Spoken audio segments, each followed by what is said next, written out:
Hello friends, good morning. Welcome to ask spoken English academy. मी आरती वाके एक नवीन video घेऊन तुमच्या समोर आली आहे. भविष्यकाळामध्ये जेव्हा सेंटेन्सेस करायचे असतात तर ते सेंटेन्सेस होतात कसे ह्याचे कन्फ्युजन सगळ्यांमध्ये की शॅल कधी वापरायचा किंवा विल कधी वापरायचा. सो आजचा टॉपिक आहे शॅल बी आणि विल बी.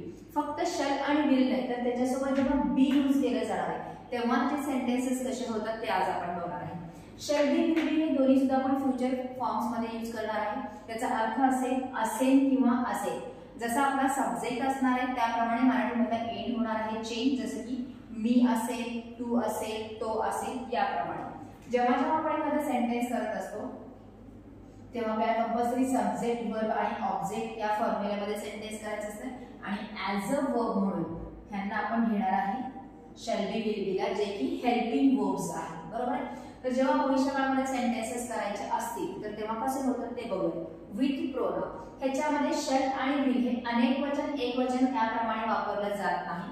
तर आय आणि वी हे जे आहे प्रोनाउन्स त्यांच्यासमोर आपल्याला शॅल हा यूज करायचा आहे आणि बाकीचे एकवचन असतील किंवा अनेक वचन असतील, प्रोनाउन्स असतील किंवा नाउन्स असतील त्या सगळ्यांसमोर आपल्याला विल हे हेल्पिंग वर्ब यूज करायचे. फॉर एक्झाम्पल आय शॅल बी किंवा आय विल बी. आता आयच्या समोर फक्त शॅल यूज करायला पाहिजे असं आहे का? नाही. आय आणि वीच्या समोर आपण शॅल आणि विल हे दोन्ही सुद्धा हेल्पिंग वर्ब यूज करू शकतो. ॲज अ ब्रिटिश रूल आपण आय आणि वीच्या समोर शॅल यूज करतो. But nowadays as we are preferring American English so I आणि वीच्या समोर विल जरी वापरला तरी सेंटेन्सेस बरोबरच आहे. त्यामुळे दोन्हीही आपण यूज करू शकतो. But if you are giving any exams so you have to use compulsory shall in front of I and we. First person जे प्रोनाउन्स असतात त्याच्यासमोर कंपल्सरी शॅल यूज करायला पाहिजे बाय ग्रामॅटिकल कन्सेप्ट. बट जर तुम्हाला बोली भाषेमध्ये वगैरे बोलताना सोपं जायला पाहिजे असं वाटत असेल तर तुम्ही विल वापरलं तरी चालेल. आय शॅल बी किंवा आय विल बी मी असेल. वी शॅल बी किंवा वी विल बी आम्ही असू. यू विल बी तू असेल किंवा तू असशील. यू विल बी तुम्ही असाल. यू हा एक वचन आणि अनेक वचन दोन्ही प्रकारे यूज केला जातो आणि दोन्हीचे सुद्धा अर्थ आपण इथे बघितलेले आहेत. ही विल बी तो असेल. शी विल बी ती असेल. इट विल बी ते असेल. दे विल बी ते सर्वजण असतील. धिस विल बी हे असेल.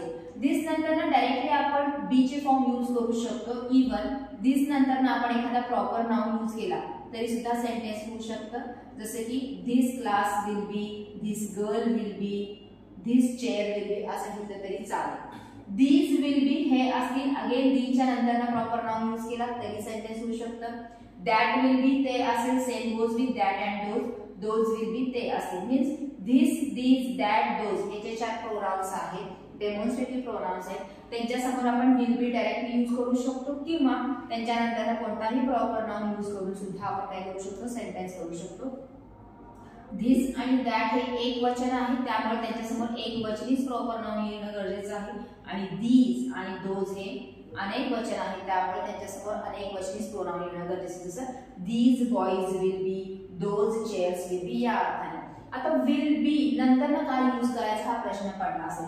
सो विल बी नंतर आपण ओ ॲज अ ऑब्जेक्ट म्हणून घेऊ शकतो किंवा जर तुम्ही कंटिन्युअस टेन्सचे सेंटेन्सेस करत असाल तर वर्ब आयएनजी फॉर्म सुद्धा आपण यूज करू शकतो. बेसिक सेंटेन्सेस करत असताना आपल्याला क्रियापद घ्यायची गरज नाही. You can use any profession, adjective, relation, age, weight, height, size तुम्ही ॲज अ ओ म्हणून घेऊ शकता. ओ म्हणजे ऑब्जेक्ट. पण तुम्हाला जर कंटिन्युअस टेन्सचे सेंटेन्स करायचं असेल तर शॅल बी विल बी नंतर तुम्ही क्रियापदाला आयएनजी हा प्रत्यय यूज करू शकता. जसं I will be in America next year. पुढच्या वर्षी मी अमेरिकेत असेल. इथं आपण प्लेस यूज केलेला आहे. विल बी नंतर शॅल बी नंतर इन अमेरिका असं घेतलेलं आहे. पण तेच I shall be going to America next year. मी पुढच्या वर्षी अमेरिकेला जात असेल.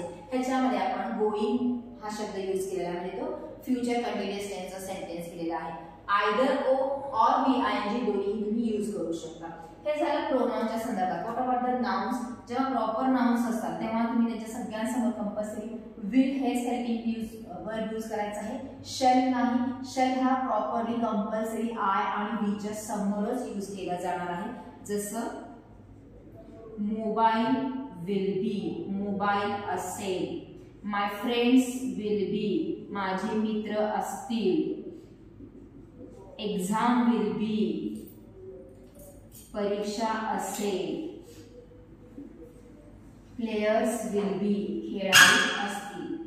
म्हणजे एक वचन असो किंवा अनेक वचन असो त्याच्यासमोर आपण विल बी हे काय करू शकतो, प्रॉपर नाउनच्या नंतर यूज करू शकतो. शल मात्र आय आणि बीच्या नंतरच यूज करायचा आहे.